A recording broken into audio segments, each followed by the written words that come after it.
In the digital control system, we have various controllers. In this controllers, the very important controller, that is the PLC. So the programmable logic controllers that we are going to discuss in the today's sessions.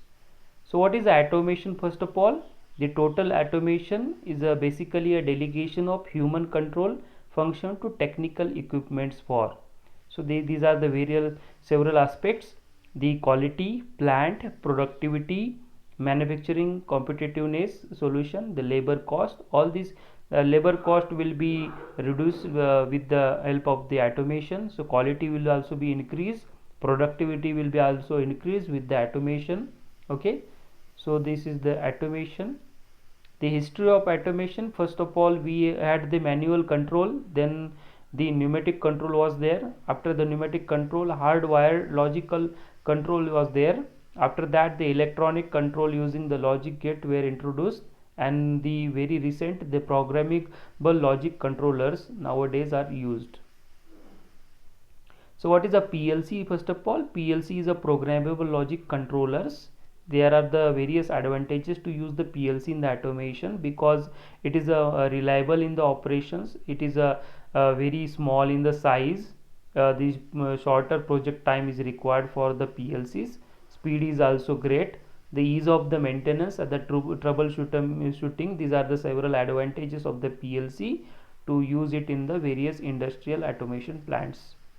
It has a various applications: machine controls, packaging, palletizing, material handling, similar sequential tasks, as well as the process control. So the ladder diagram is a very important part of any PLC. So ladder diagram, that is the programming language that originated from the graphical representation used to design the electrical control systems. So that can be again converted into the programming languages with the help of the assembly language. So finally, the CPU were added to take over the functions of the logical circuits. The control decisions are taken with the help of the programming. So ladder diagram, basically these are the steps which was developed to make the program creation and maintenance easier. So these are the computer based graphical representations of the wiring diagram that was very easy to understand. And the advantages of the ladder diagram is what? It reduces the training and the support cost. So what is the rung? Rung is the step of this ladder diagram. Rung of the ladder diagram code that can contain both input as well as output instructions. Input instructions perform the comparison or the test of the test and the set the rung state based on the outcome. Normally the left justified on the rung. Output instructions normally on the right justified on the rung. It examines the rung state and execute the some operations or the function. In some of the cases, the output instructions can set the rung state also. So there are the various PLC cycles, various phases are there. First one is the it senses the input. Second cycle is the process the logic, where the programmable logic controller CPU works on the particular things, and finally it will give the output. So the input models, output models are both are connected to input and output. The very popular PLC is Allen Bradley. That configuration is shown here. The PLC is programmed interface between the field input elements like the limit switches, sensors, push buttons, final control elements are there, like the actuators, solenoids, control valves, drives, hooters, etc. These are the input and output modules which are connected to the CPU and power supply of the PLC. So in the PLC architecture, basically it is a distributed input output models.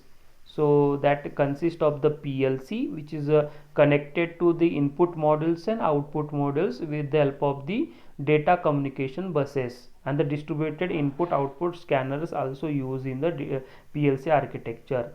PLC signal flow is like this. First of all, the input models and the input devices are connected to the CPU of the PLC, so that the processor memories also exist. So input tables, output tables with the ladder diagram, that is the whole part of the processor, and the programming terminal which is connected to the output models also. The execution is at the output level with the output models is done. This is the PLC signal flow. Programmable logic controllers means PLC. It is of various types. Nano types of PLC are there, micro type of PLC, large PLC types are also available. Basic criteria for the selection of the PLC type is the memory capacity, input output range, then the packaging is one of the consideration, and the cost per point of the PLC. So these are the various design consideration or the criteria for the selection of the PLC types. So thank you for watching this session on the PLC.